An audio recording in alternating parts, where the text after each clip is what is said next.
Assalamualaikum warahmatullahi wabarakatuh. Salam damai sahabat hijau semua. Setelah lama tidak hadir menyapa dalam vlog info dikarenakan kami harus karantina ya, isolasi mandiri beberapa minggu ini. Dan saat ini alhamdulillah berkat doa sahabat-sahabat hijau semua, kami bisa kembali hadir menyapa, berbagi informasi dalam segmen vlog info. Sebagaimana janji saya untuk melanjutkan tentang pembungaan alpukat part 1 kemarin ya. Ini yang baru menyimak bisa lihat link tautan di atas ataupun di deskripsi.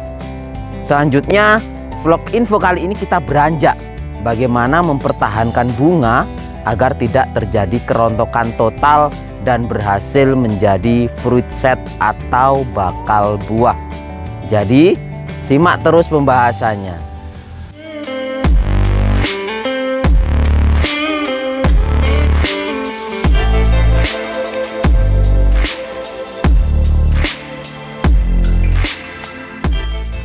Banyak pertanyaan dari para sahabat.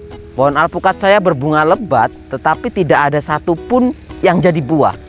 Sekalipun jadi pentil ya, itu pun rontok semua. Nah, kenapa bisa terjadi seperti itu?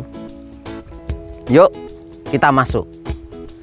Penting sekali untuk diketahui bahwasannya bunga alpukat merupakan bunga yang lengkap dan sempurna. Ya. Setiap bunga alpukat ini memiliki alat kelamin lengkap berupa benang sari dan putik dalam satu tubuh yang dibungkus dengan kelopak bunga. Alat kelamin bunga betina alpukat adalah putik yang terdiri dari tangkai putik, sebuah tangkai yang tepat berada di tengah bunga, kepala putik atau sebuah pentil kecil di ujung tangkai putik ya. Sedangkan alat kelamin bunga jantan alpukat disebut benang sari yang terdiri dari tangkai sari, kepala sari, dan serbuk sari. Tangkai sari ini tangkai yang mengelilingi putik. Ada 3 tangkai yang ada di dalam menjepit putik dan 6 tangkai luar. Totalnya 9 tangkai ya mengelilingi putik ini. Kepala sari, kepala di ujung tangkai sari. Serbuk sari, bubuk-bubuk pada kelapa sari.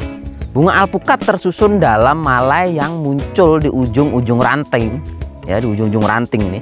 Dan bunga alpukat ini mempunyai perilaku pembungaan yang disebut sinkronus dikogami, yaitu perilaku bunga berganti fungsi kelamin.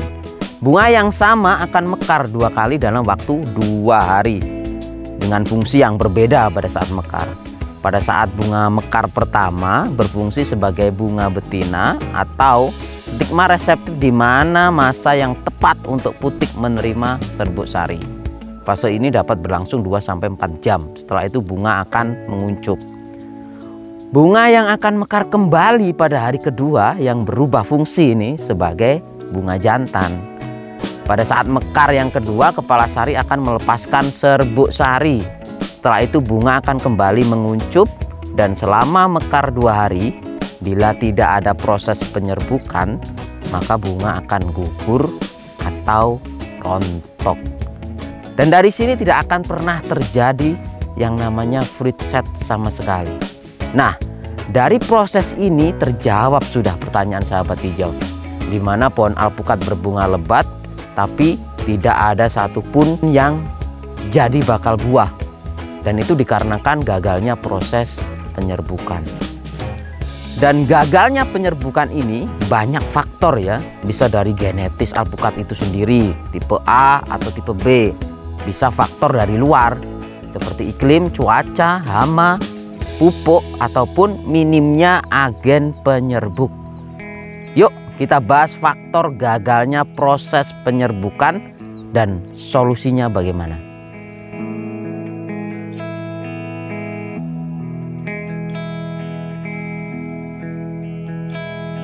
Yang pertama, faktor cuaca atau iklim. Faktor alam menjadi bagian utama penyebab kerontokan bunga pada alpukat.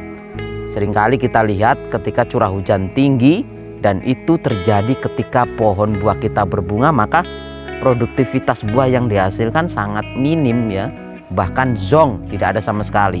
Dan itu jelas karena air hujan yang mengenai serbuk sari mengakibatkan serbuk sari gagal dalam membuahi putik. Selain curah hujan, suhu panas tinggi di musim kemarau juga mempengaruhi penyerbukan karena bunga yang mekar ini cepat layu, kering, dan mati sebelum proses penyerbukan terjadi. Dan ini harus diimbangi dengan penyiraman yang cukup.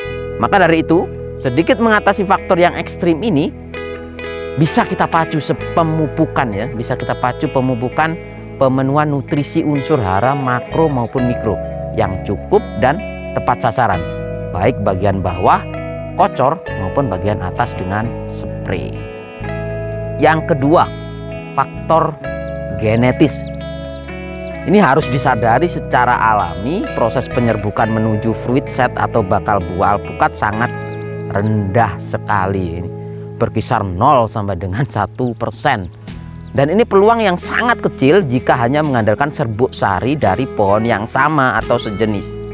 Maka dari itu untuk meningkatkan fruit set pada tanaman alpukat dianjurkan untuk menanam campuran varietas dengan tipe pembungaan yang berbeda, tipe A dan tipe B dalam satu kebun agar bisa terjadi penyerbukan silang antar varietas.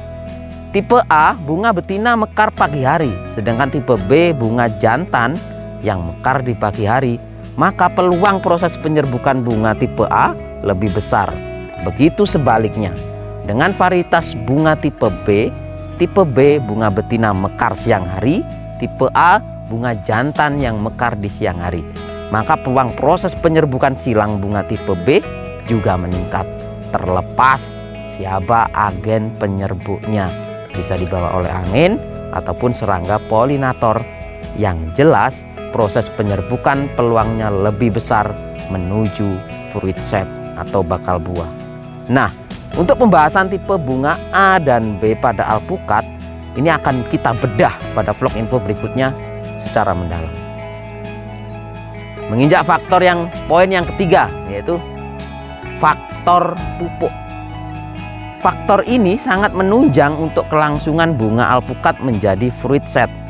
Tentunya harus diketahui ya unsur apa saja yang dibutuhkan saat alpukat ini berbunga untuk menuju menjadi bakal buah.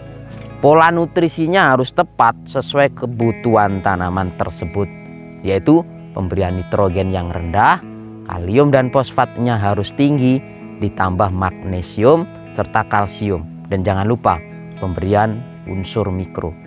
Pola ini bisa dikulik lebih lanjut, banyak referensi yang beredar, tentunya bisa dari organik maupun anorganik. Silahkan untuk bereksperimen. Sedangkan untuk saya pribadi ini ya, untuk kocor saya biasa larutkan pupuk MKP 50 gram, KNO3 50 gram, magnesium sulfat 20 gram, boron 10 gram untuk 10 liter air. Sedangkan untuk spray saya biasa larutkan 5 gram boron dan 30 gram MKP untuk 16 liter air atau 1 tangki spray.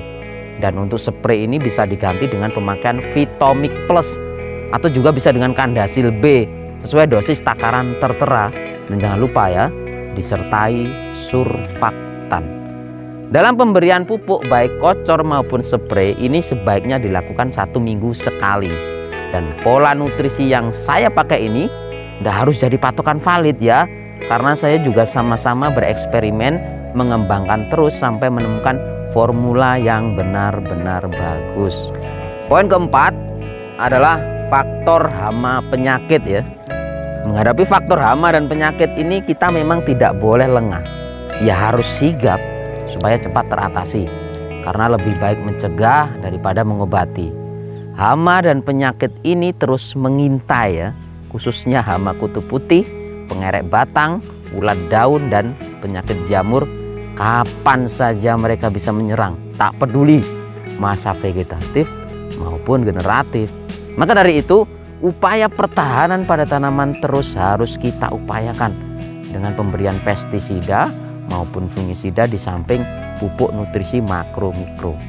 Namun pemberian pestisida diharap lebih bijak lagi, apalagi dalam masa tanaman berbunga, karena Jangan sampai pemberian pestisida justru membunuh agen-agen penyerbuk atau serangga polinator yang sangat diperlukan dalam penyerbukan silang. Nah, 4 faktor penyebab kerontokan bunga alpukat dan solusi bagaimana mengatasinya sudah kita urai.